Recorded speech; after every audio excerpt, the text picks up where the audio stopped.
देखिए ये तो आप सब जानते हैं कि टेंसेस को तीन भागों में बांटा गया है, जिसमें से पहला होता है प्रेजेंट टेंस, फिर होता है पास्ट टेंस और फिर होता है आपका फ्यूचर टेंस।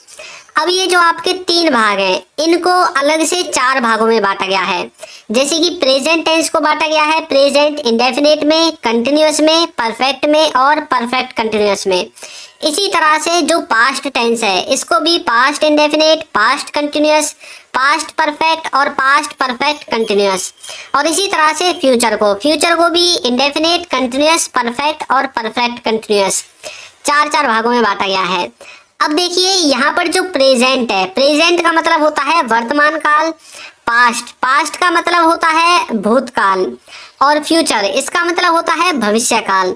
तो इस तरह से आप इन सबको याद रख सकते हैं। तो चलिए अब इनके स्ट्रक्चर को, तो देखिए सिंपल टेंस में आपको यूज करना है इस स्ट्रक्चर को।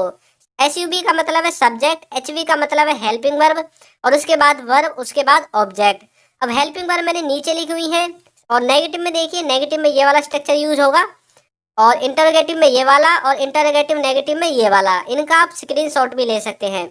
और इनमें जो हेल्पिंग वर्ब का स्थान है एच बी, इनमें आपको कौन सी कहाँ पर यूज करनी है, तो यहाँ पर मैंने नीचे लिखा हुआ है देखिए।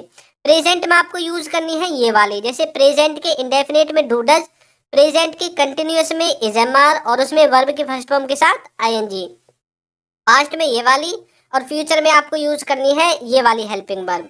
अभी इन सबको जो मेन स्ट्रक्चर है कि ये जहां से बनती हैं वो है आपका ये वाला, सबसे पहले सब्जेक्ट, फिर हेल्पिंग वर्ब, फिर वर्ब और फिर है आपका ऑब्जेक्ट। अब यहाँ पर देखिए मैं आपको स्ट्रक्चर बताता हूँ कि आपको किसके साथ किसको यूज करना है। तो जो थर्ड पर्सन सिंगुलर होते हैं, जो कि होते हैं आपके ही, सी, इट और किसी व्यक्ति का नाम, इनके साथ आपको यूज करना है इज का, वाज का, हैज का और डज का। और उसके बाद डिड, हैड और विल, इन सब का सबके साथ आपको यूज